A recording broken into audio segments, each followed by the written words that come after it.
میں فیصلہ باد جمعہ پڑھانا وا ایک دکان تے دوست دے کول کھڑا تے ایک بی بی روندی روندی آئی اونے کوئی چیزاں طلب کیتیاں تے دکان والا بھائی کہندا بی بی اے چیزاں تے کسے زخمی بندے واسطے چاہیدیاں نے جنوں چوٹ لگ جائے کہندی ہاں ویر میرے خاوند دا ایکسیڈنٹ ہو گیا ہے اودی لت ٹوٹ گئی ہے تے میں اودے واسطے لینیاں نے تے بی بی اونچی اونچی روئی جاندی ہے تے او کہن لگا کوئی گل نہیں بہن اللہ خیر کرے گا ٹھیک ہو جائے گی کہندی یہ لت ٹوٹ گئی ہے صدمہ ہی بھی بڑا ہے پر میرے خامن دیاں گلاں نے مینوں بہتا روا چھڈیا ہے بی بی تیرے خامن تینوں کی آکھیا ہے کہندی میرا خامن 22 سال تو ٹرالا چلاندا ہے تے 22 سال وچ پہلی مرتبہ اوندا ایکسیڈنٹ ہویا ہے پہلی دفعہ اون دی لت ٹوٹی ہے اگے کدی ایسی خراش بھی اونوں کوئی نہیں آئی بنیا کی ہے کہندی میرے خامن دی ماں جے پچھلے ہفتے مری ہے 15 سال تو میرے خامن دی ماں منجی اُتے پئی ہوئی سی تے میرا خامن جدوں گھر آیا ج زخمی ہو کے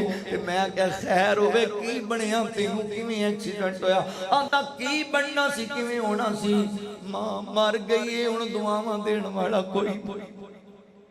22 سال ٹرالا چلایا تے پہلے مینوں کدی مینوں خراش بھی نہیں آئی ہن ماں پچھلے ہفتے مری ہے تے اج میں لت توڑا کے آیا بیٹھا ہاں امی منجی تے پئی دعاواں دیندی سی تے اللہ میریاں خیراں کری رکھدا سی ہن دعاواں دین والی ماں جو دنیا تے نہ رہی ہن میرے نال انج ہونا ہے اوے ویر ماں دا ادب کریا کر جے جیندی ہے تے مر گئی ہے تے پھر دے واسطے دعاواں کریا کر ماں دعاواں کردی رہی سارا دن دعاواں کردی رہی رات نو 11 بجے واپس آیا تے ماں نے اودوں ہی مصلا ڈایا ہویا اللہ خیر ہوے اجے نہیں آیا میرا لال اللہ خیریاں آ جاوے میرا پتر کار اندر اس ماں نو بھول گئے تے موبائل پیچھے لگ گئے اس ماں نو بھول گئے تے یاراں دیاں گپاں چ بیٹھا رہنا ہے کدی امی نو یاد کریا کر اپنے والدین واسطے دعاواں کلا بیٹھ جایا کر تے کیا کر ربی جعلنی مقیم الصلاۃ ومن ذریتی ربنا وتقبل دعا ربنا اغفر لی ولی والدیا